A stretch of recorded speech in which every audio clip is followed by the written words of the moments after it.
Nos vamos directamente a México para poder entrevistar al colega Fidel Carlos Flores, quien no solamente es periodista allí en México, sino que también dirige Sala de Prensa.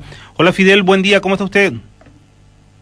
Buen día, Daniel Romero, un cordial saludo, un fraternal saludo para todo Corrientes y a todo su auditorio, a través de su auditorio a toda Argentina. La verdad que hay ¿En qué lo podemos ayudar? Sí, la verdad que hay un par de temas que nos interesa y mucho de México, especialmente porque están en elección presidencial este año y parece que López Obrador finalmente puede llegar a acceder a la presidencia de la nación luego de un par de intentos fallidos que lo tenían antes en las encuestas. ¿Qué puede hacer cambiar esta historia o qué desenlace ven ustedes allí en México? Así es, anteriormente él había competido en 2 oportunidades anteriores y ahora se ve mucho más visible esta posibilidad de que acceda al poder. Creo que el escenario cambia en esta ocasión, dado que los dos partidos, que básicamente que es el PRI y Acción Nacional, que intentan llegar al poder, ya han estado en el poder presidencial y ha sido un rotundo fracaso en tema económico y en tema social, sobre todo en el tema de la cuestión de la violencia extrema y lo que se vive en torno al crimen organizado y el narcotráfico. Entonces la posibilidad es alta de Andrés Manuel López Obrador que llegue al poder. ¿Fracaso de Peña Nieto es lo primero que se puede llegar a asociar cuando se va a cambiar de partido político que gobierna? ¿Hay que mirarlo fracaso de Peña Nieto? Sí, definitivamente. No estamos hablando en términos oficiales. Imagínense el escenario, en la última década de 230.000 asesinatos aproximadamente, 36.000 desaparecidos. Es una cifra impresionante y la sociedad mexicana está viendo con horror estas cifras y ni hablar de los periodistas, ¿no? Que andamos por los 130 periodistas ejecutados, creo que de los peores en todo el mundo, ¿no? Entonces el escenario es muy complejo, no solamente en cuestión de que no han resuelto el tema de la seguridad, sino aparte la cuestión económica. El desempleo ha sido más intenso, el crecimiento de la deuda pública del gobierno ha sido mucho más y la inflación está llegando. Estamos ahora en 20 pesos mexicanos por $1, cuando él lo había recibido en 13, 12 más o menos, ¿no? También los servicios públicos han subido, le estoy hablando cuando sube Peña Nieto, para que tengan una idea, el tanque de gas, que es el más usual, más de 20 kilos, costaba 200, 190 pesos. Hoy en día, al día de hoy, cuesta 400 pesos. Entonces, se ha duplicado estas cifras y evidentemente esto va en contraste con un despilfarro de la clase económica que ha sido muy fuerte, ¿no? No solamente la clase económica, sino ciertos sectores que obviamente hoy por hoy están en los primeros lugares de ricos del mundo. Estoy hablando de grupos alrededor de Urlín, de Aramuru Zavala, de Ayeres, de Hernández. Hay gente que está en niveles estratosféricos, entonces esto implica que una desigualdad económica es muy extrema en estos tiempos en México.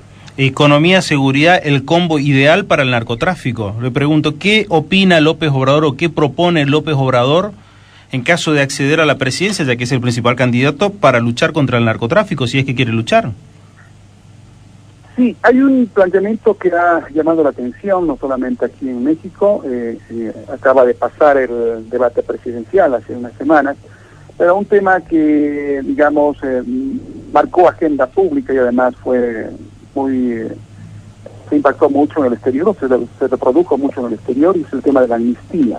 El punto central es que se parte de él dentro de su discurso intenta manejar el elemento de la paz para poder pacificar y para cortar o para buscar alternativas para pacificar el país. Ha planteado una amnistía, pero una amnistía que se tergiversa de pronto por sus oponentes políticos. Entiendo de que después se aclaró este tema, pero tiene que ver con una amnistía que no quiere decir impunidad. Esto es clave para entender, ¿no? De hecho, una amnistía que ya se había planteado y se ejecutó, de hecho, en 1994 por el presidente Salinas de Gortari, cuando surgió el Ejército Zapatista de Liberación Nacional en Chiapas. Ya se dio la amnistía en varios momentos históricos del país, y en este caso el planteamiento que hace López Obrador es el tema de la amnistía para sectores que son muy frágiles y que están expuestos precisamente en zonas donde existe ausencia de Estado. Estoy hablando de Guerrero, por ejemplo, estoy hablando de algunas zonas en el norte del país, donde el crimen organizado, la pobreza, como decía usted, ese combo ideal, pues ha hecho carne y está explotando esos elementos, ¿no? Iba a preguntar algo, Daniel. Sí, si esa amnistía, ¿qué contempla? Digo, ¿un perdón para todos los narcotraficantes? ¿Qué contempla? No, definitivamente no, eso hay que tenerlo muy claro, ¿no? De hecho, en la última intervención en el Tecnológico de Monterrey, creo que lo volví a repetir, ¿no? La amnistía básicamente tiene que ver con, decía yo, no una impunidad, y es básicamente para recuperar un poco la pacificación. De hecho, el artículo 73 de la Constitución Política del Estado dice que el Poder Legislativo puede hacer esta acción. Y esta acción definitivamente estaría encaminada a no considerar como delitos por la siembra de amapola que se genera en los campesinos en la zona de Guerrero. Le estoy dando un ejemplo, ¿no? Entonces, tiene que ver con esta posibilidad, esta búsqueda de tranquilidad y de paz en esas zonas donde básicamente, les repito nuevamente, hay ausencia de Estado.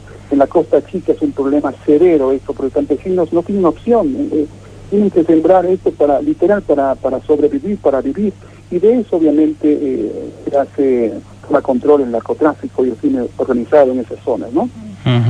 En cuanto al narcotráfico, ¿qué significa para la economía de México el narcotráfico hoy?